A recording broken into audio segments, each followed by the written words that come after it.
and many programs are on the verge of being eliminated very, very soon.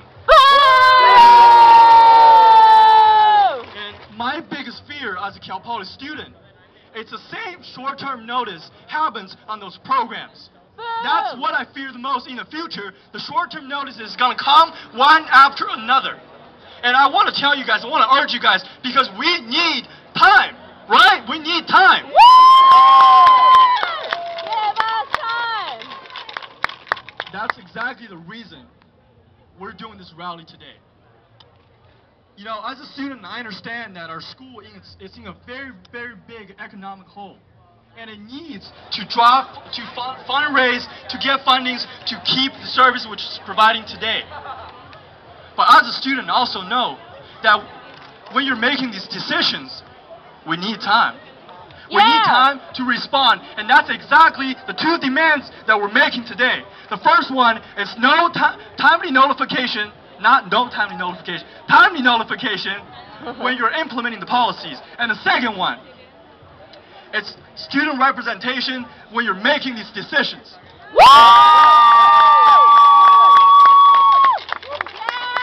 Ladies and gentlemen, we are the reason why this campus exists. And how can you make a public policy without consulting the public?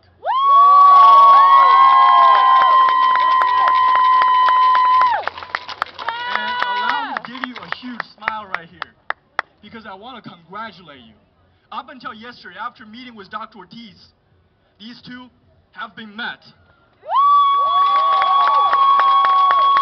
They have agreed that in the future when making policies, they will give us more than enough time. They have agreed that they will consider student input in the future when making decisions.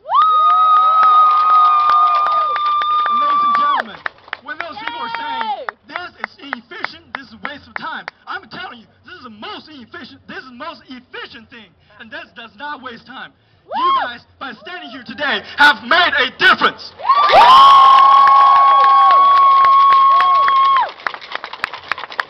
We're not standing here today as a group of angry students, even though it might seem a little angry.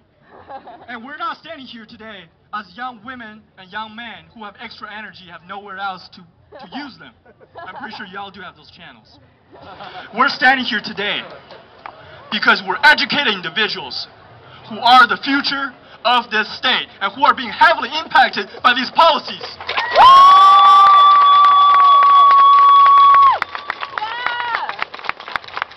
Therefore, lastly, I want each one of you guys to look at the person next to you and tell them that good job. It's a great beginning.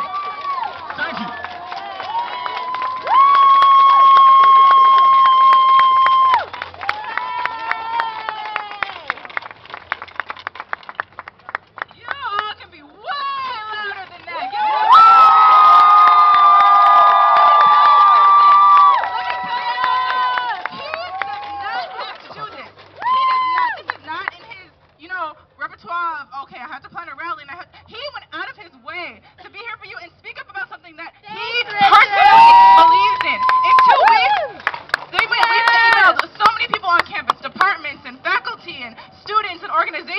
And we worked hard, and in 2 weeks we put this together. We contacted our community, and it did not have to happen, but he's standing up for us. I hope you guys definitely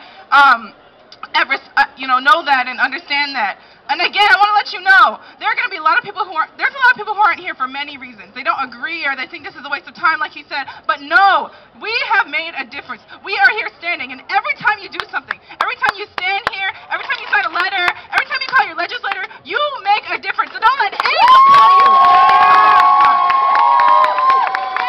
We all know that if they listen to individual stories, they will be upset. I can only imagine how hard it is for legislators to hear about all these different issues. And you know what really makes an effect? When you come to their office or you talk to an administrator individually and you tell them your story, you tell them how this affects you and how this hurts you. We're here, but there's so many other things you can do. You can definitely tell them your story, and that's why right now we're going to have some student testimonials and students come up to talk about their story. So I'm going to introduce Jose, Josephine, Alicia, and Will, and they'll tell you who they are and how this is affecting them. So come on up, Jose, Josephine, Alicia, and Will. Where you guys are.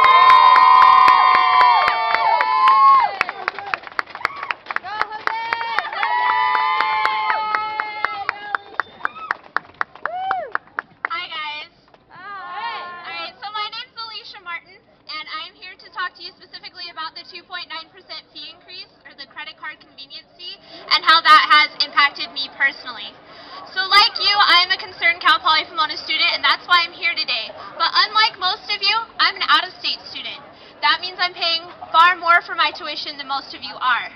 That option to pay with a credit card is something that I can't lose. I can't pay $5,000 a quarter up front. I don't have that in my bank account. I need the option to pay with a credit card. But if I pay with a credit card with this new convenience fee, I have to pay $150 more per quarter. I already obviously can't afford tuition, and because of that, I'm being penalized even more by having to pay more every quarter.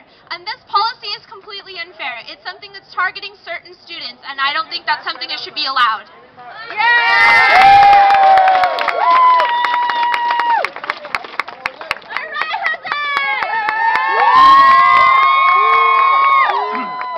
Hi everyone.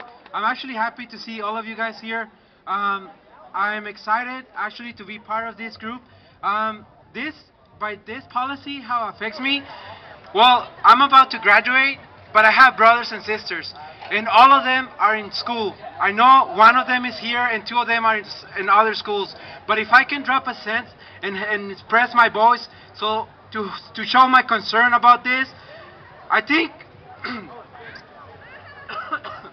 I think everybody has the right to express themselves. I think by being here, we're showing administration that we are concerned and that we care.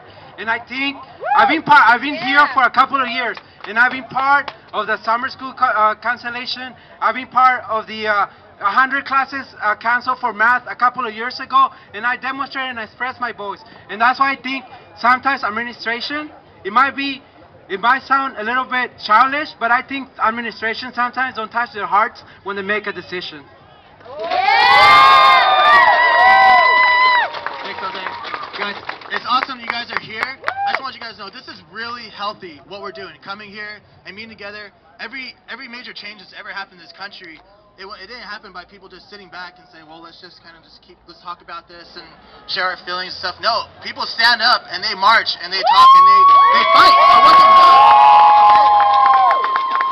And that's what we're doing here today, and that's what we need to continue doing. This can't just end today. This has got to, in the future when things like this happen, we need to step up and we need to keep sharing our voices. You know, me, this hasn't affected me personally in the fact that, like, I'm so lucky I get financial aid and stuff like that. But my younger brother is coming here next year, and he, you know, I just want to make sure that he's taken care of, and the school's just not going to drop things on him without even letting him know, you know. So I'm really excited that you guys are here, and let's continue to stand up for voices.